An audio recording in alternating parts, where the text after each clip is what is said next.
Salam cerdas, Ibu, Bapak, Saudara-saudara yang saya hormati. Sesi membaca berita kali ini masih terkait dengan makan bergizi gratis MBG ya. Meninjau kembali berita yang menyatakan tentang soal anggarannya. Nah, saya pilih dua berita dan kali ini komentar saya mungkin agak banyak.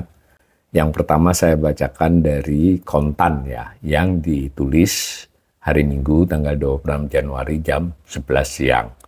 Judulnya, anggaran makan bergizi gratis butuh tambahan 100 triliun. Siapa yang minta? Begitu judulnya ya.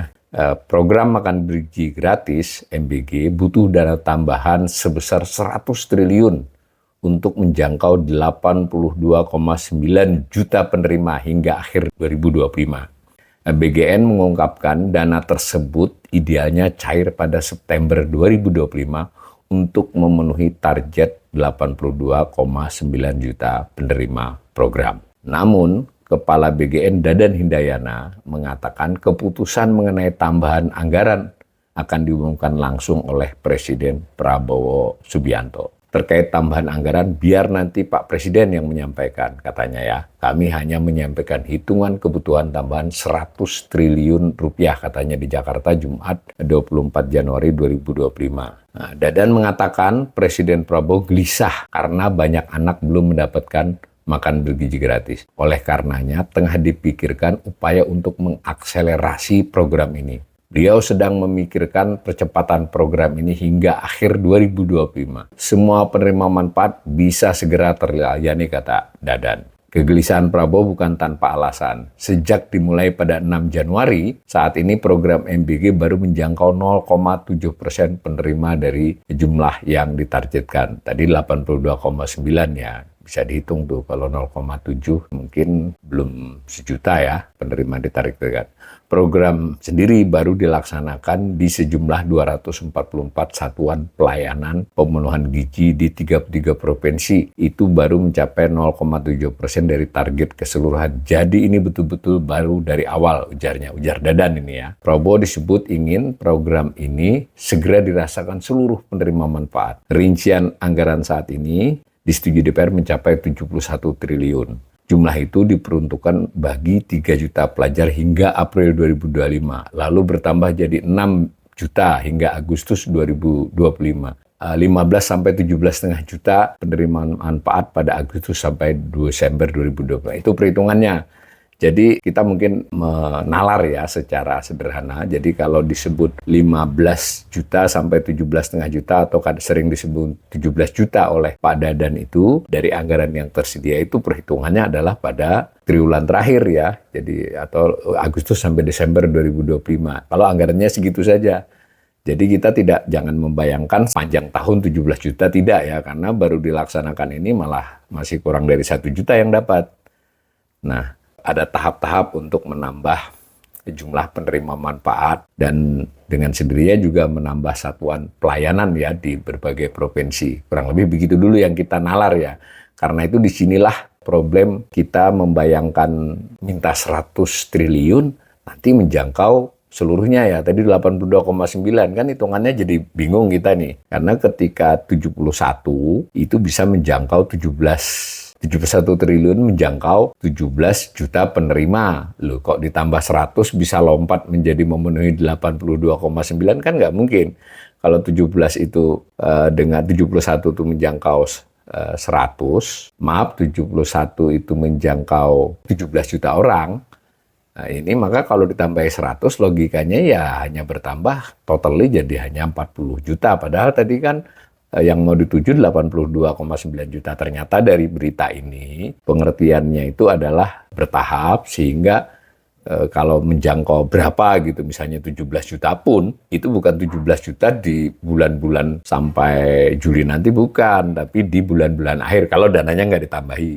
Kalau ditambahi berarti maksudnya itu yang akan dapat sampai 82,9 itu mungkin di bulan Oktober, November, Desember ya, bahkan bisa jadi hanya bulan Desember. Nah ini kelihatannya sederhana, tapi kita biar juga mencerna ya, bertahap, sehingga anggarannya itu saya semula juga berpikir sebagai ekonom, bagaimana mungkin nih 71 ditambah 100 itu bisa mencukupi semuanya. Oh ternyata tidak kan, ternyata Januari, Februari, Maret itu baru berapa, sekarang pun baru sekitar 1 juta, kurang bahkan, nanti naik jadi berapa juta kan ada tadi penjelasannya. Seandainya tidak ditambahi, itu hanya sampai 17 juta di bulan November, Desember nanti. Kalau ditambahi, dan harapannya ditambahinya itu adalah sudah sebelum bulan September kalau menurut Pak Dadan ini. Kalau dari berita ini dan berita lainnya.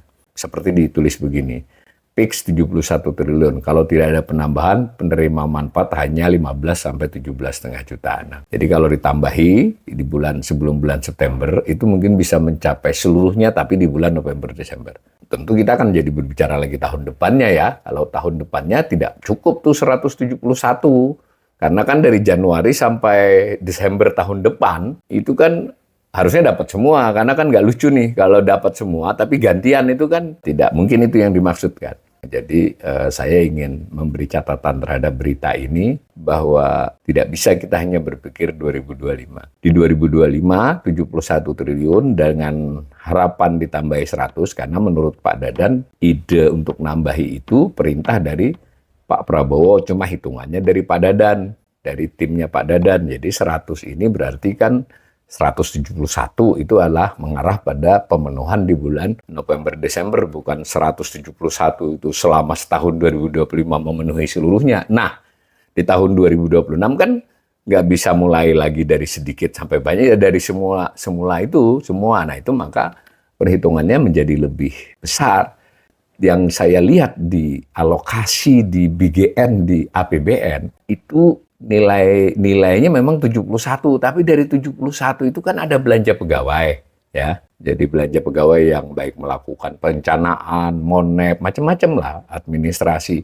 Itu nilainya mencapai 3,5 triliun dari 71. Kemudian karena ini program pertama, itu masih ada belanja yang sifatnya belanja modal. Belanja modal ini kan mungkin soal perkantoran, soal kendaraan ya. Karena kan sebagai badan baru kan dia perlu, itu nilainya 11 triliun. Nah, kemudian jadi belanja barang yang tersedia itu hanya 56 triliun. Belanja barang berarti ini nanti yang akan jadi makanan ya, jadi makanan yang dimakan oleh siswa. Nah, karena itu nanti penambahan 100 juta itu kita belum tahu nih alokasi. Belanja pegawainya pasti naik, tapi tentu tidak 2 kali lipat misalnya. Lalu juga belanja modal juga tetap akan naik. Nah, saya telisik lagi dari belanja barang. Belanja barang yang 56 triliun itu dari 71 itu bukan seluruhnya juga diberikan kepada penerima manfaat, karena pengertian belanja barang dalam APBN itu termasuk perjalanan dan rapat ya. Bedakan dengan belanja pegawai tadi. Nah, di situ saya cek sudah melihat di DIPA itu mencapai hampir 10 triliun. Jadi tersisa 46 triliun. Jadi 46 triliun itu yang sifatnya langsung barang makanan ke siswa. Tentu penambahan 100 tidak proporsi ya, karena beberapa belanja modal kan tidak perlu ditambah lagi. Belanja pegawai tidak meningkat misalnya 2 kali lipat karena jangkauannya enggak. Tetapi tetap saja kita melihat 100 itu tidak seluruhnya terpakai untuk barang. Nah, jadi masih banyak di sini perhitungan-perhitungan. Yang jelas komunikasi publik masih saya kritik ya. Jadi 71 dibagi dengan 15.000 dapat sekian enggak gitu, atau kan tidak tiap hari itu 365 dikurangi hari Minggu, hari libur mungkin ya kurang sedikit dari 300 ya, mungkin 290 atau 300 lah kalau kita bulatkan kali 15. Tidak begitu juga, karena memang kita tidak memperoleh penjelasan yang detail ya, itu hati-hati. Nah, sebetulnya ada tulisan lain antara, tapi antara ini saya kira menulisnya itu agak membingungkan sedikit buat saya, karena isinya ternyata tidak berita tapi opini dari redaksi Antara. Tapi bagus ya, dia menggabungkan dari berbagai ini. Saya tidak bacakan, tapi bisa dilihat yang dikemukakan oleh Antara ini, kantor berita Antara ini adalah ide-ide untuk tidak hanya membiayainya dari APBN. Jadi ada CSR, ada daerah juga diikutkan terlibat.